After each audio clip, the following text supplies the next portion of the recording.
I still remember that week back in 2016. The news, the Twitter posts, the grainy phone videos, they were everywhere.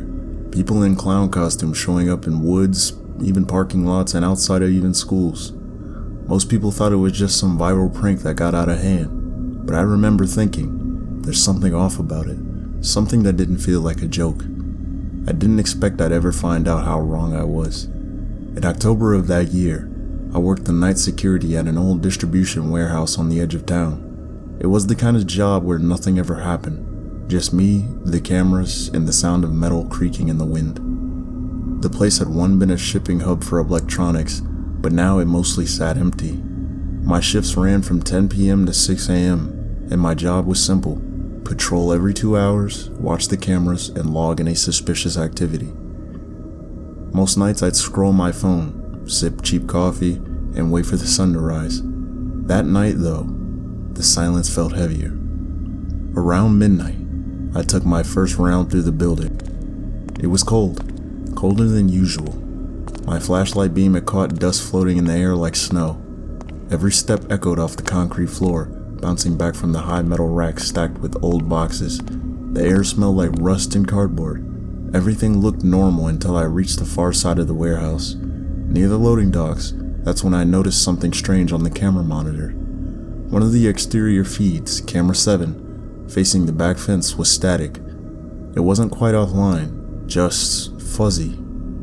I tried tapping the console, switching feeds back and forth, then for half a second, I thought I saw something. It was like a shape, a person, something standing by the fence.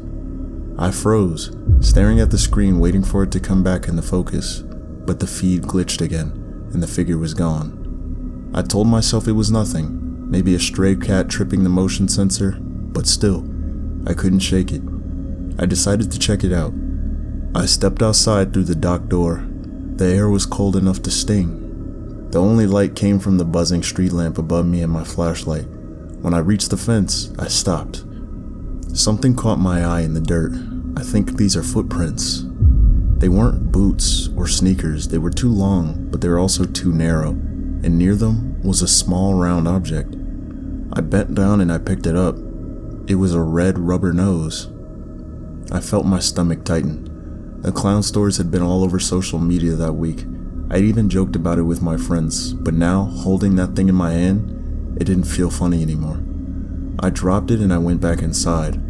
By 1:30, I'd convinced myself it was some leftover Halloween props, until I looked at the monitors again, camera 4, the side entrance showed movement. At first, I thought it was a glare, but then I saw him, a man standing under the light, still, dressed in a clown suit, white face, red hair, big exaggerated smile. He was just standing there, staring at the building. I picked up the phone and called my supervisor. No answer. I called again, but still nothing. When I looked back at the monitor, the clown was gone. I scanned through the feeds, nothing. Then a metallic clang echoed through the building. It came from the loading docks. I grabbed my flashlight, hand shaking slightly, and I walked toward the sound. Each step made the silence feel heavier. When I reached the dock, I stopped cold. The metal door was open, but just a few inches, but it was enough for someone to slip through. The wind shouldn't have done that. The latch was heavy. It was an industrial one. I stood there trying to listen past the sound of my own breathing, and then I heard it. A laugh. Faint, but it was high-pitched, coming from the darkness behind the racks. I shouted, "Hey, whoever's in here, this place is private property." My voice echoed through the building, but no response. Just another giggle, closer this time. I flicked my flashlight toward the sound. The beam caught movement between the racks, a flash of color, red and yellow. Someone ducked out of sight. That's when I noticed something else. The camera above me, pointing right at that section, was blinking red, recording. If they were in here, I'd catch them on the playback. I decided to head back to the office and lock the door and call the police. Halfway back, I stopped. There was a sound behind me. Tap, tap, tap. Like shoes, slow, deliberate, following me. I turned around. The flashlight beam hit nothing. But as I stood there, the tapping stopped.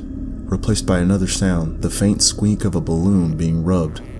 That sound, soft and childish, echoing through the massive empty space, it froze my blood. I ran. When I made it to the office, I slammed the door and locked it. I grabbed my radio, called dispatch, and reported an intruder. They said officers were on their way. I watched the monitors, every feed flickering between static and motion. Then I saw it again. Camera 2, the hallway right outside the office, a clown. Standing under the flickering light, holding something red, a balloon. He looked straight into the camera and started waving. I couldn't breathe. He was right outside the door. Then came the knock. 3 knocks. I backed away, hand gripping my flashlight like it was a weapon. Another knock, harder, and then silence. I waited, heart pounding, until I heard the sound of sirens in the distance. By the time the officers arrived, the hallway was empty. There was no footprints, no sign of forced entry. They looked through the footage. Every feed after 140 was static. The only thing they found outside was the red rubber nose I dropped earlier, sitting right in front of the door. The next day, I quit. I told him I wasn't going back in there, not for any paycheck. My boss said they'd review the system, maybe replace the cameras, but a week later, I got a text from the new guard. He asked if I had ever seen the pranksters. Said a guy in a clown suit kept showing up at the fence line, always after midnight. They'd chase him, but every time he would disappear as soon as they reached him. That warehouse was shut down the following month. For a while, I tried to forget it. I told myself it was just some crazy person, one of those people who took the whole clown craze too far. But deep down, I never really believed that. That's because, last week, 8 years later, I was driving home after midnight past that same industrial park, and there, standing by the old fence line, was a figure in red and yellow, perfectly still, watching the road. As my headlight hit him, I swear he smiled.